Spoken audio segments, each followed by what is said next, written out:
The Battle of Peleliu became one of World War II's bloodiest and most controversial Pacific fights. Over 10,000 Americans and nearly all 10,000 Japanese perished for an island many later deemed unnecessary. Yet amid the carnage, it exposed new Japanese defenses and reshaped U.S. strategy for the brutal island wars still to come. In September 1944, the U.S. 1st Marine Division sails toward another Pacific amphibious assault, the tiny island of Peleliu. For nearly half the men, it will be their first taste of combat against battle-hardened Japanese units using a new defensive approach. Some American officers urge cancelling the mission, yet it proceeds. By the time it ends, half the Marines and nearly the entire Japanese garrison will be dead or wounded. Was Peleliu worth the cost? By summer 1944, U.S. forces have broken into Japan's inner defensive perimeter. Admiral Chester Nimitz's Pacific Fleet is leapfrogging from Tarawa to the Marianas, while General Douglas MacArthur's armies push through the Solomons and New Guinea to isolate the major Japanese base at Rabaul. MacArthur aims to retake the Philippines and sees Morotai Island as a staging area for an advance toward Mindanao. He also wants to protect his flanks by seizing the Palau Islands. Peleliu among them.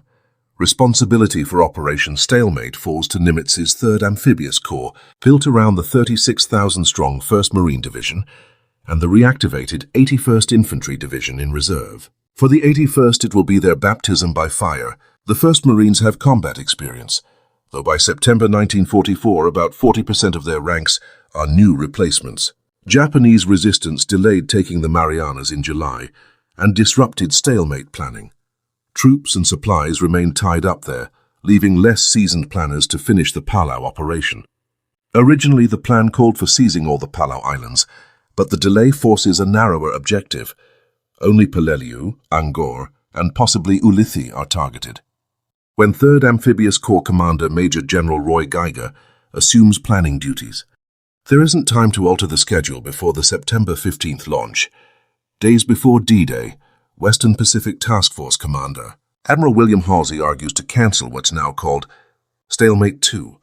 His reconnaissance shows little enemy activity around Mindanao, and he urges bypassing Morotai and the Palau group to instead invade Leyte in the Philippines.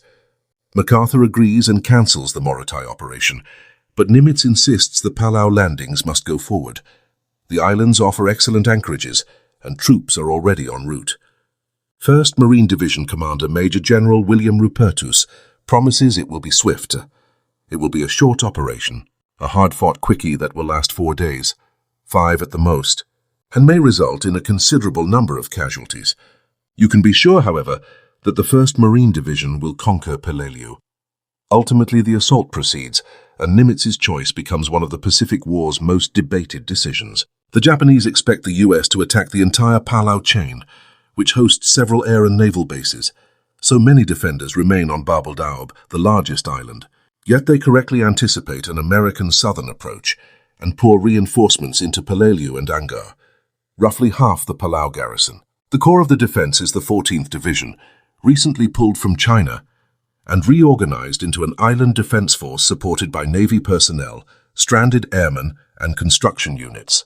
They employ new tactics. Instead of trying to repulse landings at the shoreline and suffering under massive naval and aerial bombardment, they contest the beaches but build layered, deeper defenses meant to prolong fighting and bleed Allied resources.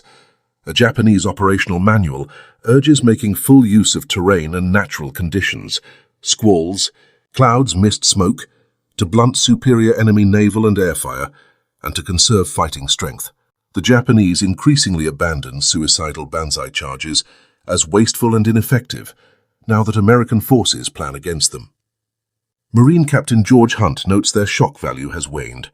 When he screams banzai, it is to convince himself of his own spirit. If it's to undermine our spirit, it is a pathetic endeavor. On Peleliu, Japanese commanders Colonel Kuno Nakagawa and Major General Kenjiro Murai fortify key terrain such as the Umur Brogol, Aimer Bogle ridges, and construct reinforced blockhouses. Positions built into coral reefs are encased in concrete and steel casemates. Cave systems connect firing points, and mines and obstacles on the beaches channel attackers into pre-registered kill zones. Civilians, including native Palauans, are removed ahead of the battle. A Japanese officer came to us with a man translating. We were told to take all our belongings to the wharf at Elishel. He was harsh. He had a sword and said, "If you stay behind, you'll be considered a spy and killed." Although US intelligence has estimates of enemy strength, it underestimates the shift in Japanese doctrine and the extent of their fortifications. Dense vegetation conceals defensive works, and American forces lack detailed maps. Pre-invasion bombardment begins on September 12th, and 2 days later, commanders claim their targets are destroyed. When the amphibious assault begins on September 15th, planners expect light opposition, an expectation that vanishes as landing craft near the shore. Americans choose 5 landing sectors on Peleliu's southwest coast, codenamed White 1 and 2 and Orange 1, 2 and 3. The beaches are narrow, ringed by coconut groves, and sit close to Peleliu's airfield. Planners regard the point as a major threat, but hope the preparatory bombardment will have neutralized it. LVTs, landing vehicle tracked, including armed variants, will spearhead the assault, crossing an offshore reef to put ashore the first waves from the 1st, 5th, and 7th Marine Regiments. Follow-up troops will be shuttled from a reef about 500 meters out. After another naval and aerial strike between 0500 and 0700, the first LVTs head in. 5th Marine Sterling Mace recalls the moment. Suddenly, the LST's doors opened wide, letting the dawn's light shed on us. One after another, the LVTs splashed into the sea, and in full throttle left the LST behind in its wake. But looking at the faces of my buddies around me, I had mixed emotions. Some were dead serious with furrows across their brows. Some were laughing and nervously joking. However, if the tractor made an uncommon groan or hit a high peak of an underwater coral reef, the look of borderline panic would flush their faces. Crossing the reef, the LVTs come under intense Japanese fire. Machine guns and automatic cannons strike when Marines are still roughly 50 meters from the sand. Casualties occur the moment the craft reach shore. In the opening minutes, defenders destroy many LVTs, reducing the number available to land reinforcements. White 1 Beach sees the fiercest resistance. Of 18 Sherman tanks allocated to the 1st Marines, only 1 reaches the beach intact. The 1st Marines push about 100 meters inland before being halted by heavy fire from an unanticipated ridge. Meanwhile, the point commands the entire beach with interlocking fields of fire. Captain Hunt's K Company, already suffering around 15% casualties, moves inland to assault the position from the rear. Lieutenant William Willis recounts an attack. I sat down on a rock, lit a cigarette, and tried to figure the best way to knock out this pillbox. A squad covered the rear exit. I threw a smoke grenade just in front of the embrasure. I ran over to Anderson, who was about to aim a rifle grenade at the embrasure. The grenade launched perfectly and ignited something inflammable. I heard the screaming. 3 Japs with bullets popping in their belts and flames clinging to their legs raced for the exit. The squad I had placed there finished them off. Hunt's men take the point, but the 1st Marines remain exposed. Gaps open between units, though the Japanese do not immediately exploit them. Resistance on Orange 1 and 2 is lighter, but intensifies on Orange 3, where automatic weapons and mortars on nearby islets fire on the beach. Some LVTs are forced to drop troops meant for Orange 3 onto Orange 2, adding to the chaos. Journalist Tom Lee, embedded with the 7th Marines, describes what he saw. I fell flat on my face just as I heard the whiz of a mortar that I knew was too close. Moments later, I saw another man stagger in the direction of the LVTs. His face was half bloody pulp, and the mangled treads of what was left of an arm hung down like a stick. The half of his face that was still human had the most terrible look of abject patience I have ever seen. He fell in a red puddle on the white sand. The 7th Marines find an uncharted anti-tank ditch that ironically provides cover and a spot to reform, but an unmapped swamp further inland slows the advance. As losses mounted, Rupertus ordered reserve formations ashore even though no units had asked for help. A move later criticized by several Marine officers. The enemy appeared dazed, disordered, and cut off from communications while fiercely contesting. Every yard, and at no time did we think they could mount an organized counterattack. We never requested reinforcements, and in fact advised against them because the beachhead was already congested. At about 17:30 hours, some 500 Japanese infantry supported by roughly 13 Hago light tanks counterattacked across the nearby airfield. Initially, the assault held some cohesion, but quickly unraveled as the tanks surged forward and left their foot soldiers behind. The 5th Marines, expecting such a strike, knocked out all but 2 of the tanks. By nightfall on 15th September, the Marines had established a foothold, but had not met their D-Day goals. K Company was cut off on the point and beat back additional counterattacks, while enemy soldiers attempted night infiltrations. By D+1, the 1st Marine Division had incurred about 100 casualties, including roughly 200 killed, with officers killed or communications lost. The true extent of losses was not fully apparent to commanders, and many troops were ill or suffering. Heat exhaustion. Water came in poorly cleaned gasoline cans and caused sickness. The D+1 objectives were to link up with the point and seize the airfield. At the airfield, Marines crossed exposed ground under the gaze of Japanese concrete positions and under mortar fire, and several veterans, including Eugene Sledge, later recalled the airfield action as especially dreadful. For me, the attack looked like the suicidal infantry charges in World War I films of the Western Front. The farther we advanced, the worse it became, the noise and concussions pressing on my ears like a vice. Being shelled in the open is a terror beyond belief for those who haven't felt it. The airfield attack was the worst combat I experienced in the entire war. Over the next day, Marine units cleared the airfield, pushed inland, and secured the southern sector, but resistance hardened in the Umabrogol Mountains, and the 1st Marines kept taking casualties as they pressed on. Progress was slowed by the labyrinth of coral ridges that made digging in almost impossible, and whose jagged edges shredded boots, clothing, and flesh whenever men hit the ground for cover. Casualty rates were high simply because there was no way to get below ground, away from Japanese mortar fire.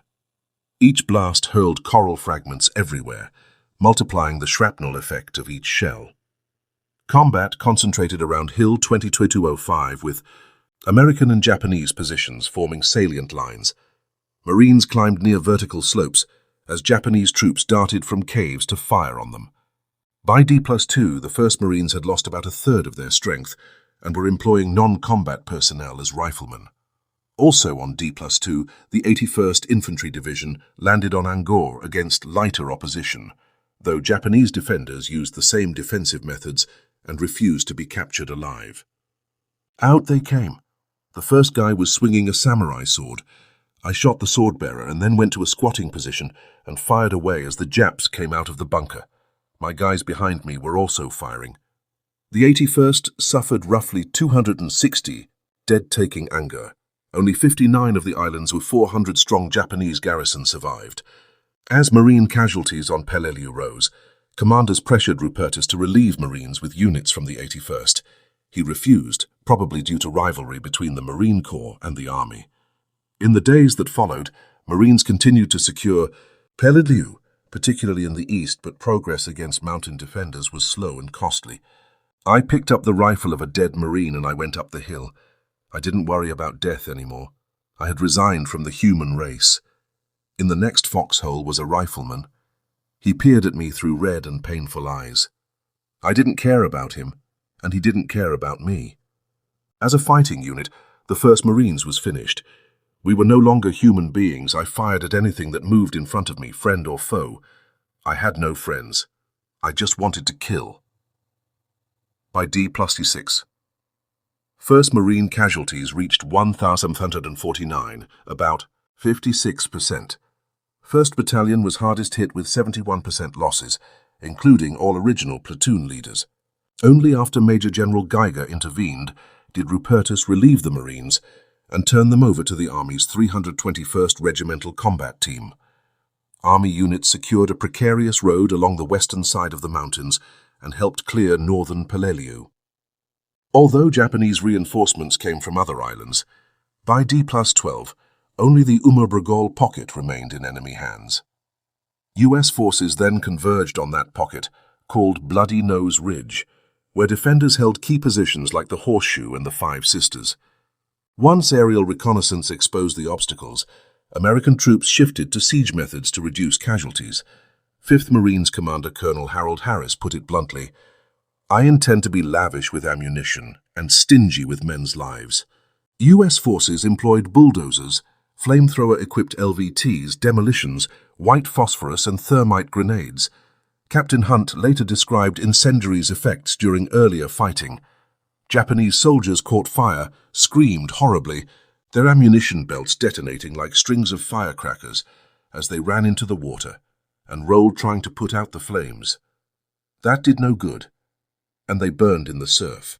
Even so, American losses stayed high. Features such as the Five Sisters had to be attacked simultaneously to deny the Japanese counter-attack opportunities, and repeated US attempts often failed. As the campaign dragged on and casualties rose, a mood of despair spread. Many men became fatalistic, feeling that the only escape was to be killed or wounded, and while one never quite pictured his own death, it seemed inevitable that sooner or later the law of averages would catch up. By D+27, the Japanese pocket measured roughly 700 by 450 meters, and Nakagawa reported only about 700 exhausted combat troops remained. By D+32, the Marines themselves were spent and were fully relieved by the 81st Infantry Division with air support from the reopened airstrip. High explosive bombs were of limited effect and risked friendly casualties from coral fragments, so aircraft began using newly developed napalm. An army engineer remembered planes striking a ridge where the Japanese had living quarters. Napalm was dropped, and later mortars set the ridge ablaze, sending the burning substance into crevices and living areas. Bombing couldn't drive them out. They were burned out.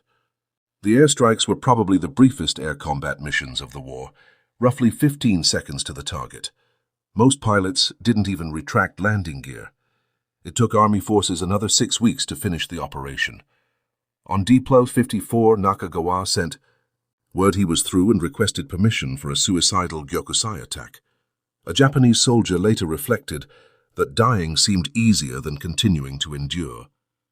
It took all our energy to live. Headquarters denied the request, and Nakagawa kept resisting until D+70, when he radioed his last message, "Sakura, Sakura," signaling the end. His final 56 men conducted night infiltrations while he and Murai committed ritual suicide. Final mop-up continued until 27 November, D+73, though isolated holdouts remained, one reportedly until 1954. One survivor who surrendered 3 years later summed up life on Peleliu. The whole island was rock, rock, rock. It was horrible. The battles for Peleliu and Angkor cost about 10,500 US casualties, including roughly 2,000 killed, while Japanese losses were about 10,000, almost all dead. American forces captured 360 prisoners in the Palaus, mostly Korean or Okinawan laborers. The heavy US toll prompted debate over whether Peleliu was necessary. Rupertus was relieved and effectively demoted, and Nimitz also drew blame for greenlighting the operation. Nimitz's supporters argue the seizure protected MacArthur's flank for Philippine operations, removed the threat of Japanese air attack or reinforcement from the Palaus, destroyed veteran enemy units, and created new US air bases, and that the campaign taught the Americans about new Japanese defensive tactics. Critics counter that Allied airstrikes from March 1944 had already eliminated Japanese aircraft and long-range shipping in the palace, isolating the garrison and securing MacArthur's flank without a costly landing, and that the bomber field on Angkor never played a significant role in the Philippines campaign. Naval historian Samuel Eliot Morrison concluded it would take more argument than he could muster to prove Peleliu was worth the cost, and that Halsey had the better idea. The palace should have been bypassed. Given the scarcity of Japanese accounts, much of the debate emphasizes the needless loss of American life, but bypassing the palace would probably have spared about 10,000 Japanese, as well as the homes and traditional ways of Palawan civilians. Moreover, if the US learned from Peleliu, so did the Japanese, who copied Nakagawa's defensive methods on other islands, and the lessons gained at Peleliu did not prevent even higher casualties in later stages of the Allied island-hopping campaign.